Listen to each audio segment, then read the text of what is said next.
வணக்கம் அன்பர்களே. வாழ்க்கையில நம்ம பண்ற ஒவ்வொரு செய்கைக்கும் விமர்சனங்கள் வரும். அந்த விமர்சனங்கள் பாசிட்டிவாவும் இருக்கலாம், நெகட்டிவாவும் இருக்கலாம். பாசிட்டிவா இருந்தா மனசு சந்தோஷப்படுறது, அதே நெகட்டிவா இருந்தா மனசு தோண்டு போயிடுறது. இன்ஃபேக்ட் டிடெக்டட் ஆயிடுறாங்க நிறைய பேர். இன்ஃபேக்ட் இந்த பதிவை நான் போடுறதுக்கு முக்கியமான காரணமே, கடந்த சில வாரங்களா நான் சில பேரை சந்திச்சேன். அவங்க எல்லாம் யாரோ என்னமோ சொன்னா அப்படிங்கிறதுக்காகவே அப்படியே ஒரு டிப்ரெஷன் நிலைமைக்கு போயிட்டாங்க. அவங்கள கவுன்சிலிங் பண்ணி மறுபடியும் பழையபடி கொண்டு வரதுக்குள்ள பெரும்பாடாயிடுச்சு.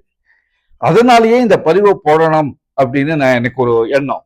நம்ம யோசனைகள்லாம் நம்ம எண்ணங்கள்லாம் இருக்கே ஒரே மாதிரி இருக்காது. ஒரே விஷயத்த பல பேர் பல விதமா யோசிப்பாங்க. நான் ஏற்கனவே உங்களுக்கு ஒரு உதாரணம் சொல்லியிருக்கேன்.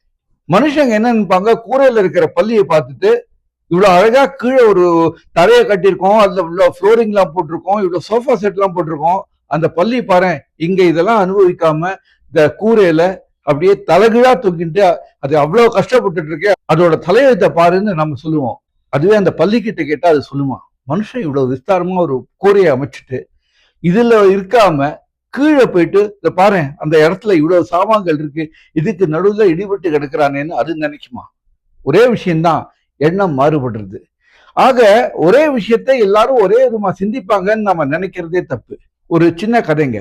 ஒரு ஸ்கூல், ஒரு தமிழ் கிளாஸ் நடக்கிறது. அதுல டீச்சர் இருக்காரு. அவர் போர்டு எழுதுறாரு, முல்லைக்கு தேர் கொடுத்தான் பாரி, முல்லைக்கு தேர் கொடுத்தான் வள்ளல் பாரி அப்படின்னு எழுதுறாரு. இதை எழுதிட்டு அந்த ஸ்டூடெண்ட்ஸ் கிட்ட கேட்கிறாரு, இதுல இருந்து உங்களுக்கு என்ன தெரியுது, இந்த வாக்கியத்தை பார்த்தோன்னா உங்களுக்கு என்ன தோணுறது அப்படின்னு கேட்கிறாரு. உடனே ஒரு மாணவன் சொல்றான்னா, முல்லைங்கிறது ஒரு கொடி வகையை சேர்ந்தது, அது படரணும்னா அதுக்கு ஒரு ஆதாரம் தேவை அப்படிங்கிறது எனக்கு படுறது அப்படின்னா, வெரி குட் உட்காருப்பா அப்படிங்கிறார்.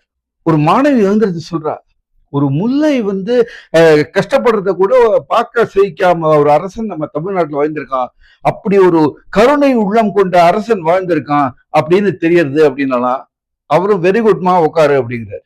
உடனே ஒரு மாணவன் எழுந்திருந்தான் சொன்னா, என்ன சார் இது பைத்தியக்காரத்தனமா இருக்கு, ஒரு கொடி வளரணும்னா அதுக்கு ஆதாரம் தேவைன்னா ஒரு குச்சியோ கம்போ நட்டு வைப்பாங்க, ஒரு தேரையோவா கொடுப்பாங்க, சரியான முட்டாள் அரசரா இருந்திருக்காரு அப்படின்னு அவன் சொல்றான். உடனே இன்னொரு மாணவி ஏந்துக்கிறா. அவன் சொல்றா, அப்படிலாம் சொல்லாதீங்க, பாருங்க எப்படி ஒரு கருணை உள்ளம் கொண்ட அரசன் அவன் இருந்திருக்கான் பாருங்க. ஏன்னா ஒரு முல்லை கொடிக்காக, சாதாரண முல்லை கொடிக்காக தேரையே கொடுத்துட்டு அவர் நடந்து போயிருக்கார், எவ்வளவு கருணை உள்ளம் கொண்டவன் அப்படின்னு அந்த மாணவி சொல்றா. உடனே இன்னொரு மாணவன் வந்துக்கிறான், ஐ ஸ்ட்ராங்லி அப்ஜெக்ட். ஏன்னா அந்த தேர் எதால செய்யப்பட்டது, ஒரு மரத்தை வெட்டி அந்த மரத்தால தான் செஞ்சிருக்காங்க. மரத்தை வெட்டி ஒரு மரத்தால செஞ்ச அந்த தேரை ஒரு கொடி வளர்றதுக்காக, ஒரு கொடி படறதுக்காக கொடுக்குறாருன்னா என்ன ஒரு அயோக்கியத்தனம் இது. Wastage of public expenditure. அந்த பப்ளிக் மணியில தானே அந்த தேரை வாங்கியிருக்காங்க அவங்க. சோ இது வேஸ்டேஜ் ஆஃப் பப்ளிக் எக்ஸ்பெண்டிச்சர்னு கத்த ஆரம்பிச்சிட்டான். பாத்தீங்களா, ஒரே ஒரு வாக்கியம், முல்லைக்கு தேர் கொடுத்தான் வள்ளல் பாரி. இதுக்கு பாருங்க எப்படிப்பட்ட சிந்தனைகள் வருதுன்னு. இப்படிதாங்க ஒரு விஷயத்தை எடுத்துட்டா ஒரே மாதிரி சிந்தனைகள் வரும்னு நம்ம எதிர்பார்க்க முடியாது. எதிர்மறை சிந்தனைகளும் வரும், நேர்மறை சிந்தனைகளும் வரும். இப்போ நாங்க நாடகங்கள் எழுதுறோங்க. நான் நாடகம் நிறைய எழுதியிருக்கேன். இந்த நாடகங்கள் எழுதும் போது எனக்கு பாசிட்டிவ் ரியாக்ஷன்ஸும் வரும், நெகட்டிவ் ரியாக்ஷன்ஸும் வரும். பாசிட்டிவ் ரியாக்ஷன்ஸை நான் அப்படியே எடுத்துக்கிறேன், ஓகே வெல் அண்ட் குட். அந்த நெகட்டிவ் ரியாக்ஷன்ஸை நான் கூர்ந்து கவனிப்பேன். ஏன் கூர்ந்து கவனிப்பேன்னா, அந்த நெகட்டிவ் ரியாக்ஷன்ஸ்ல எல்லாம் சில கிரிட்டிக்கல் பாயிண்ட்ஸ் வரும். எங்க நாம தவறு செஞ்சிருக்கோம்னு சில பேர் சுட்டி காட்டுவாங்க. அந்த தவறு உண்மையிலேயே ஜெனுயினா இருந்தா அதை எடுத்துட்டு ரெக்டிஃபை பண்ணிட்டானா என்னுடைய நாடகத்துக்கு தான் பெருமை. அதை நான் இந்த தவறு இல்லாம இருக்கும் அடுத்த ஷோ. சோ எனக்கு தான். சோ இப்படி அடாப்ட் பண்ணிப்பேன். நிறைய விஷயங்கள் இது போல அடாப்ட் பண்ணிப்பேன். அதே மாதிரிதான் வாழ்க்கையில ஒவ்வொருத்தரும் கிரிட்டிசிசம், மற்றவங்க கிரிட்டிசைஸ் பண்றாங்கன்னு தோண்டு போயிடாம, நெகட்டிவ் ரியாக்ஷன்ஸ் வருதுன்னு தோண்டு போயிடாம, டிப்ரெஷனுக்கு எல்லாம் போயிடாம, அதுல உண்மையிலேயே பாயிண்ட் இருக்கா, அந்த உண்மையிலேயே பாயிண்ட் இருந்தானா அந்த தவறு நம்ம கிட்ட இருக்கு, அதை எடுத்துட்டு நாம அந்த தவறை திருத்திக்கிட்டா மறுபடியும் ஏன் அது போல ஒரு நெகட்டிவ் ரியாக்ஷன்ஸ் வரப்போறது வராது இல்லையா? நெக்ஸ்ட் டைம் நம்ம அந்த செயலை பண்ணும்போது டெஃபினட்டா நெகட்டிவ் ரியாக்ஷன்ஸ் வராது. அதே சமயத்துல நமக்கு எகெயின்ஸ்டா வேணும்னு சில பேர் நெகட்டிவ் ரியாக்ஷன்ஸ் கொடுப்பாங்க. அப்படி கொடுக்கும்போது அதை ஜஸ்ட் ஒதுக்கி தள்ளிடணும், அதை மனசுல ஏத்திக்க கூடாது.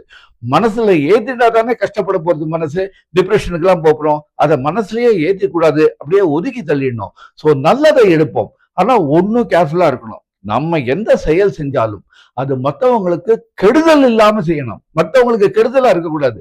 மற்றவங்க கெடுதல் இல்லாம நமக்கு எது சரின்னு தோணுதோ அதை பண்ணிட்டோம்னா வாழ்க்கையில பிரச்சனையே இருக்காதுங்க, சஞ்சலங்கள் இருக்காது, டிப்ரெஷனுக்கு போக வேண்டாம். இதைத்தான் நான் அந்த 3-4 பேர் சந்தித்தேன் சொன்னேன்னு, அவங்களுக்கு இந்த கவுன்சிலிங் பண்ணேன்னு சொன்னேன்னு அவங்க கிட்ட எல்லாம் சொன்னேன். அவங்க ஓரளவு தெளிஞ்சிருக்காங்கன்னு நினைக்கிறேன். யாரோ ஏதோ சொன்னாங்கன்னு தயவு செஞ்சு டிப்ரெஷனுக்கு போயிடாதீங்க. நம்ம மனசை கெடுத்து குட்டிச்சவராக்கிடும். தயவு செஞ்சு வேண்டாம்.